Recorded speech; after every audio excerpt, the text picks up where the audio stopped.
One of the most common things we see is a fall down the steps. We see that a lot.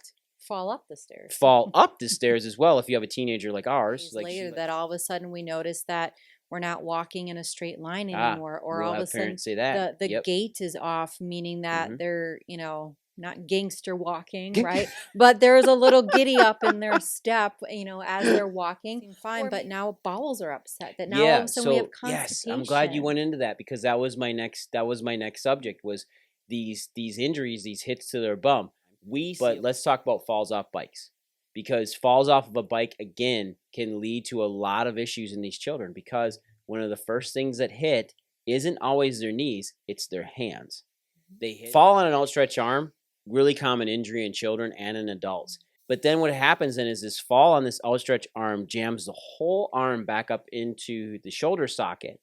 And if this is not addressed in your children and in yourself, this will lead to chronic shoulder injuries, changes in mechanics when they throw, and it will lead to chronic headache issues. It's not okay. But if you didn't know, now you're informed that we can start to make those right decisions and choices. And heck, if it was oh my gosh, my child fell how many years ago, there is always the right time to start and to get that assessment and that.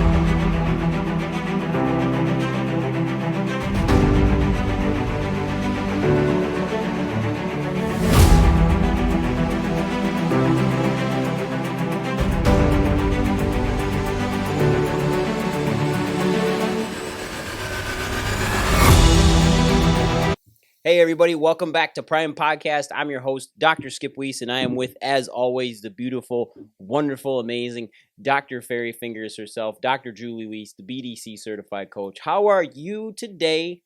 I'm great. Yeah, where are we at this time of year? So we are in the Legacy Life Studios here in Green Bay, Wisconsin.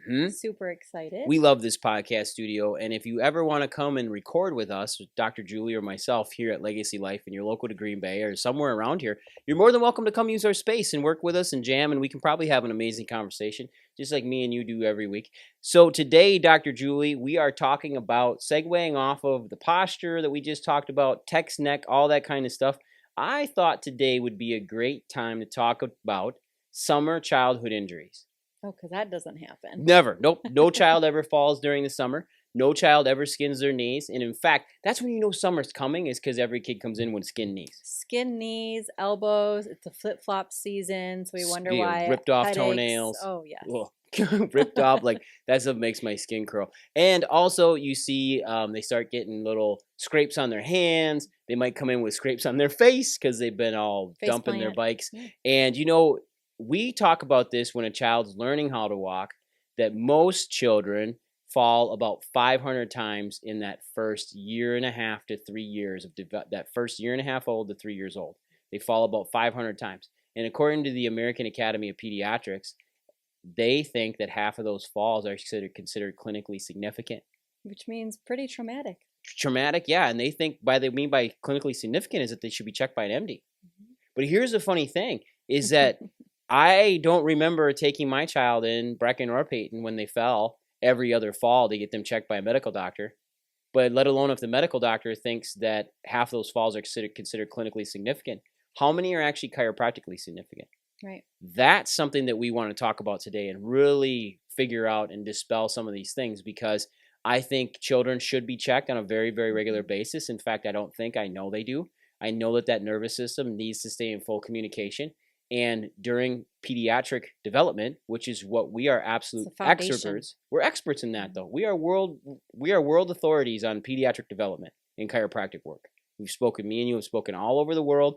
We've educated hundreds and hundreds of chiropractic doctors on taking care of children.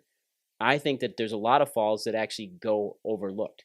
They don't get the attention they need. They don't have any sort of clinical, I don't want to say significance, but they don't get the attention they deserve. Well, it's usually let's look for first child, right? First child falls, and it's usually, say that they're riding the bike, learning to walk, and we run towards them, we dust them off, maybe we stop the bleeding. but we kind of give them a once over, but we're definitely then like helicopter parent. Yeah, We're you're watching hyper, over them. hyper We're watching it. hyper focused Mm-hmm. and we are vigilant and we are watching. Mm-hmm. And it's typically if it doesn't look like if it's maybe broken Mm-hmm. or like we watch and things behavior seems to improve, that's where we don't go in for that secondary check. Yeah, it's always right? behavior. It's So always behavior. You we're just hit looking on for that something right behavior. there. So we're going to Big come time. back to that, but then it's like second child, third child, 5, 6, 7 kids later. Then it's literally Kids. watch them get up on their own. Maybe we kind of we're waiting. Tell the older one to check on their sister. Check on them. But again, if it's not like oozing, bleeding, sticking out of the skin, it's usually we definitely don't put any further thought into it. So we get desensitized as parents the more children we have. But so if some of those, if we're considering that we are going to the ER or we're getting a checkup and it's kind of like, honestly, the MD is doing that same thing. Mm-hmm. If there's not a warrant for an x-ray, they're just kind of dusting it off and telling mom, it's okay, just take the child home and watch. That first stop though, for if we look at the progression of that, those parents are generally not taking the kid. If they think it's emergent enough, they're not taking them into a scheduled visit with their pediatrician. They're taking them into a scheduled visit, not a scheduled visit, but they're taking them into like fast care, urgent care, or then the ER. Mm-hmm. Or then the ER. And it's kind of in that order. Unless it's like broken or coming out of the skin, they're not going to the ER, they're going to the urgent care. And why I'm saying that is that all three of those things, those three facilities, that those portals of entry into the medical system, are exactly like you said, they're triage. So what Dr. Firth used to say at chiropractic school is that's the doc in the box. Literally, doc in the box, meant to patch the kid up, but we're not going to be looking at anything long-term effects.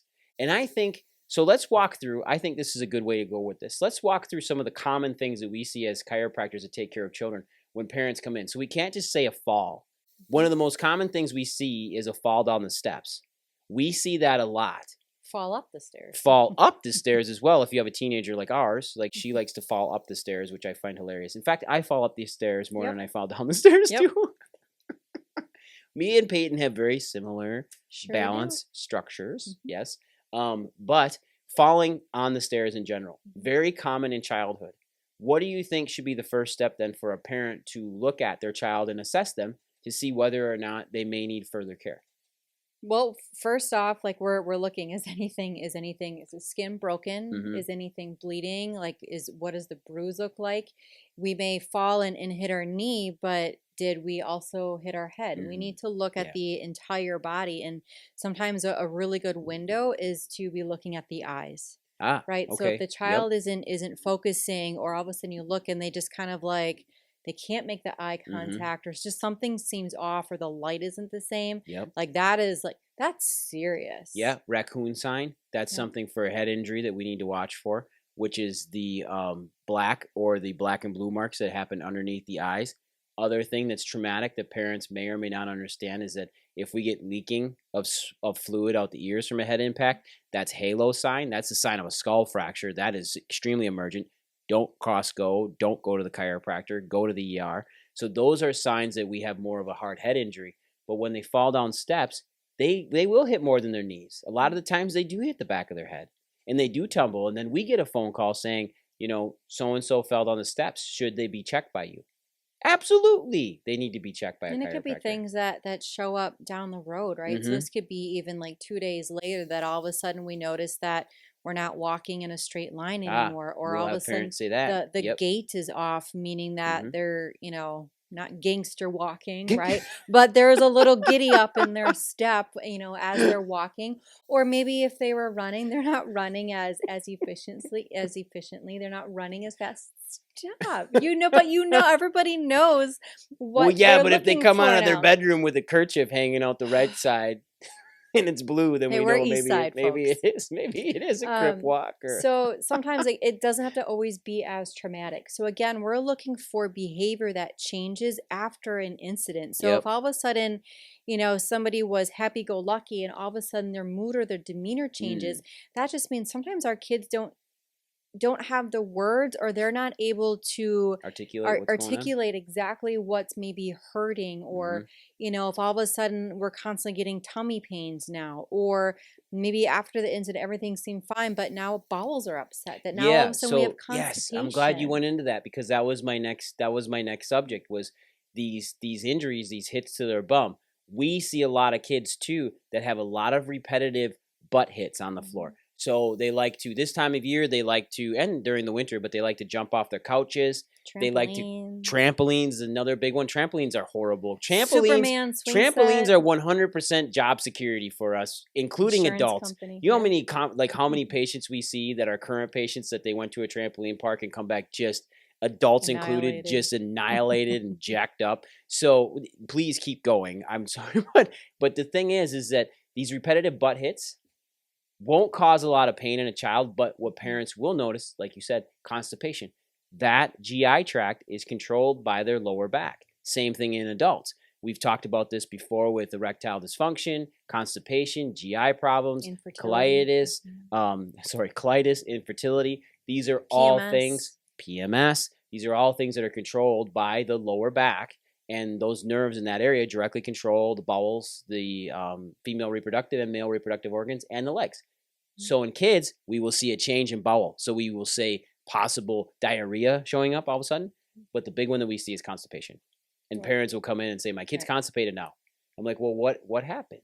Well, they didn't fall recently, so that's what we're saying. This could have happened. It's not a recent thing. That's why we talk about childhood, and that's we talk about growing pains, right? It's not a growing pain issue. It's not a growing issue. This is an issue that happened, that they fell off their bike in the summer of 2006, and here we are, 2024.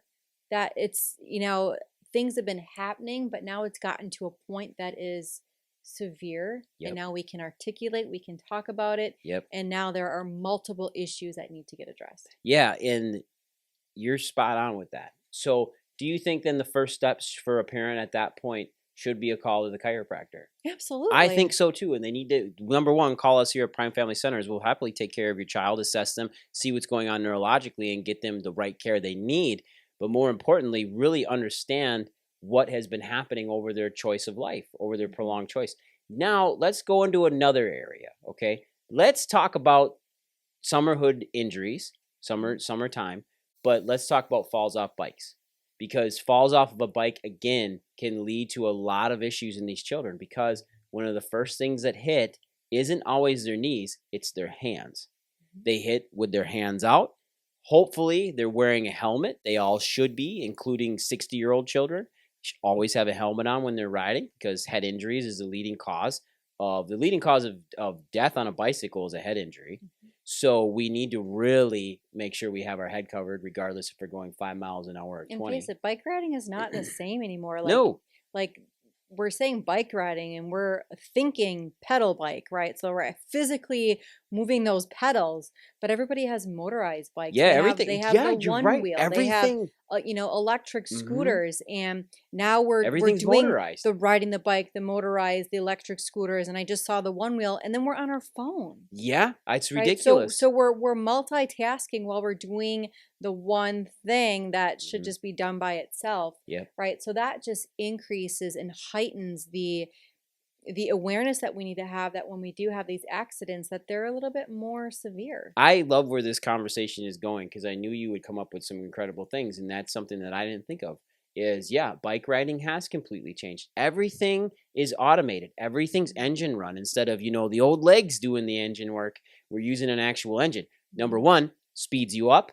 Number two, you don't know how to corner because you can't control your speed. If you've ever ridden a motorcycle, you will know this, or a moped, like it's a different way of riding, but sedativity now. So we, instead of using our legs to pedal, we're just using a motor. And I had this argument with our son the other day, because he wants a motorized bicycle. And I was like, dude, like bicycles are designed for bicycling. Like use the old fashioned motors. And he looks at me like, but, and I'm like, no, use your legs. Well, and it's also the concern being that as soon as we switch from that mode of transportation, even though it's still considered a bicycle, our reaction time It changes changes because tremendously. we're not physically doing that pedaling hmm motion that we can't react in that moment. And if we're like that's without even being on our phone, hmm right? So if we're on this motorized vehicle, this bicycle, something happens, we have to react that much quicker. And Yep. chances are, if we're choosing this mode of transportation, maybe we're not in the tip top of health, or hmm we're being distracted by something else. So our reaction time decreases, which just means that injury is going to be that much worse. Yeah. So when they fall, let's come Mhm. back to the hand thing. I talked about that, but I just want to make sure I touch on it. Fall on an outstretched arm, really common injury in children and in adults. Um, it causes the arm to misalign. And more importantly, is that it usually doesn't result in a break. Can. Broken arm is way better than an injured shoulder. Trust me, heals faster. But then what happens then is this fall on this outstretched arm jams the whole arm back up into the shoulder socket. And if this is not addressed in your children and in yourself, this will lead to chronic shoulder injuries, changes in mechanics when they throw, and it will lead to chronic headache issues all the time. I feel like this is like the neurology segment, right? hmm Because the arm bone's connected to the neck bone, right? All of the neurology that controls our arms hmm comes from within our lower part of our It neck. does. Yeah, it Right, so absolutely that's why does. that's And vital. it's our hands. And but I also think it's important to also note, because sometimes people don't understand, like, if there's bones, bones can misalign. hmm Chiropractic in general, people understand, okay, we do something with the bones in our back. hmm Right? That's the misnomer of that's how people sometimes first maybe stumble upon chiropractic, but hmm we're talking about arms, we're talking about legs. These are bones and they can be moved. They're attached with ligaments and muscles. And that's where we are full scope, in that you don't just come in with your spine and your head not on straight. hmm If those arms and those legs aren't where they need to be, that's where we're assessing for those things as well. So yes, those things can and should be adjusted and addressed as Yeah, well. and they can also they don't have to have pain to cause it to be Mhm, in an abnormal position. mhm. In fact, that's what chiropractic's all about. When those bones in your spine get out of position, they're not dislocated. They're stuck. They're stuck within normal range of motion, which is really hard for our allopathic colleagues to wrap their head around for some reason. But they get stuck in normal range of motion and then they can't move. Same thing with your arms, same thing with your elbows, same thing with your hands and your fingers. So when these falls on outstretched arms, this tug, which we'll see too, leads to nursemaid's elbow, where it's like, come on, Mike, let's go. And you pull their little arm and they pop. And all of a sudden now we've got an elbow injury. Needs to go to the MD and get that reduced because it's a full dislocation of the elbow. But that again, nursemaid's elbow, that injury leads to chronic shoulder problems as well. These are all things that happen during the summer because we're out on walks, we're moving along, we're going through farmers markets, parents are wearing their kids. So let's talk about baby wearing, because this thing is super important too, is that range of motion in their pelvis, especially when they're little. Now that we're into summer, a lot of parents will be wearing their kids. They'll be wearing the young ones. And if they're not properly seated on their back, they're not in the right baby carrier, which can be a whole nother episode. Just lightly touch on this, can cause hip issues in children and cause a chronic subluxation in their low back, which then leads to GI and bowel issues as well. So I would say, I mean, if we want to like sum this up in just a few couple of sentences, of make sure first that you're fitting the baby carrier to yourself first as the parent, Mm, that it's comfortable, and where the weight should be just like you're carrying a backpack on your hips. hmm That's where the weight should be coming from. So you always fit it to yourself first, but then when you put that child in, the biggest thing is, if we want to make sure structurally that child is sitting appropriately, that the legs should be coming out at 90 degrees. So just like you'd be sitting on a chair, it should be a 90-degree angle. We shouldn't be dangling from our crotch. And there are many carriers, though. There are many Dingling carriers, from our and crotch. that's where, unfortunately, sometimes that's you pay for what you get. Yep. There is that price point difference, and all it is like maybe 2 inches of fabric on each side, just to give a wider seat for that child. But that's where we're going to start to get developmental issues and concerns, because that child is literally hanging and those legs are dangling, that they're hmm not getting that appropriate support. Now, let's jump into one more I want to talk about, and I want to talk about head trauma because we lightly talked about it with them falling down the steps. But this is a time of year where kids get hit in the head with a lot of balls. Like they really do. Balls, flippers, bats. Yeah, bats, anything. And because we're outside Siblings. swinging around, Right. some get hit with golf clubs. God, that would be horrible. But Peyton our daughter has an affinity to get hit in the head with things. It is incredible. Like if her head's out, it's an attractant for everything. I think she was in gym class, and I think she holds the record at her school for most hits to the head by an implement and or a flying something or other. Yeah. So head injuries in children, even getting hit in the head by like footballs, basketballs, things like that. These head injuries need to be assessed and they need to be addressed and checked out, because hard enough head injuries will lead to subluxations of the upper neck, traumatic subluxations of the upper neck. That's not okay, folks. And the reason why is because when you traumatically misalign the upper neck, it will lead to headache issues. It will lead to balance problems. It will lead to blood pressure issues in adults. All of these things, the reason why is because the top part of your neck controls your head and it controls everything else going down. The most interesting thing is that the top and the bottom are the two most common areas injured during the summer. So when we're talking head injuries, Dr. Julie, are there a few things that we should be watching for in children when they get hit in the head? Young adults, so things like that. The biggest thing, again, we're really, sometimes the child's behavior is a really good place Yep, to start. that So is a good start. are they acting like themselves? Are they talking like they usually do? But again, looking at their eyes is going to be that for sure sign of something maybe just doesn't seem right. If all of a sudden if they're outgoing and they kind of like start to come into themselves, or they disappear, or they're sleeping more frequently. Sleeping more frequently is a big sign that yes, we have a concussion. There used to be so much talk about concussions, and there's different percussion protocols now. There is. But we need to understand the concussions are they add upon each other. So when we get the they first, compound. they start adding up. And so we just need to make sure that we're taking the appropriate time to allow that to heal. And that's where chiropractic does come in to help with that healing process. But again, if that child is becoming lethargic, or all, mood is kind of changing, hunger is changing, again, that behavior of that child starts to change, then we for sure have some concerns that we need to get addressed. I think another thing that needs to be addressed then on top of that goes along with head injury, like we talked about before, is posture. But posture post-injury. So if all of a sudden your child is standing up straight, they get hit in the head, they fall over or whatever it is, and all of a sudden the next few days you start seeing them hunch their shoulders forward and round forward and come forward their head, that's all signs of trauma to the nervous system. That's all signs of being in a what we call a fight or flight dominant state, which then will make them respond differently to everything. One of the number one treatments now for a concussion is actually letting the child sleep, letting them get sleep, letting that brain recover, because we've understood the value of sleep, which we've talked about in our sleep challenges. But they start to compound. Those effects of those head injuries start to compound. So they need to be looked at. So chiropractic is going to tie into this 100%. Getting your child checked by a pediatric certified chiropractor, super important. Getting your child's nervous system tested to see how it's firing.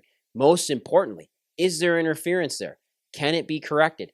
Can we get the proper communication back? Can the body get back to healing itself like it's supposed to? If you notice as a parent that any of these injuries start taking longer than 1 to 2 weeks max to heal, we have neurological involvement where we're not healing like we're supposed to.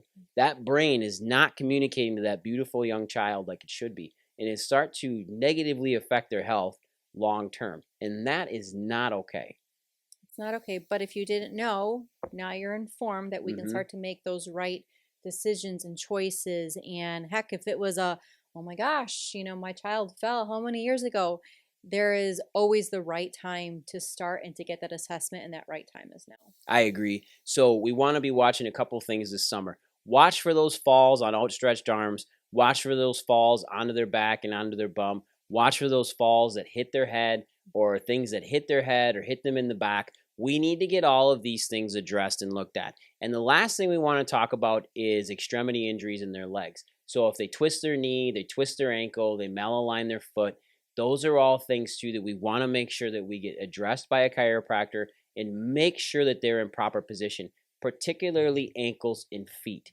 We deal with this and see this all the time at Prime Family Chiropractic Centers where children get misaligned feet, twisted ankles. It's sandal season. It's sandal season, right? And everything's flat. So this is such an important topic to quickly talk about for our parents out there, because if your children are going from all shoes during the school year to now flats, they're going to start dealing with foot pain, ankle pain, knee pain, hip pain, and it just works its way right up because you affected the base of where they're walking. Same thing with when they twist their ankles, roll their ankles, start developing knee pain. If these things aren't addressed over time, they lead to chronic pain. They will lead to chronic re-injury, which is super important. Like if you roll your ankle, the statistics are that you're going to roll it again. You have a 200-time more likelihood of rolling it again within the next 6 months unless you get it put back into position, because it's not going to heal. It becomes hypermobile and it'll roll again and then again and then again. So it's this repeating cyclical cycle. And you will notice that your child will roll their dominant side more often than their non-dominant side. Pretty crazy, right? Because that's a change in the mechanics of the leg. It's a change in the mechanics of the pelvis. We need to look at all of that from a chiropractic standpoint, because we are one of the only professions out there that get the communication back between the brain and those joints. And that is super important. Dr. Julie, is there anything else you'd like to add? I think this was a really cool conversation. It's a good one. Yeah, super good. Anything else? Nope. By the way, give us a like. Give us that thumbs up. Give us a share. Share this to as many people as you possibly can out there, because we're on a mission to affect as much health as we possibly can worldwide, and you're the ones that are going to help us do it. So go out there, get it done. Have a great week. Bye, everyone.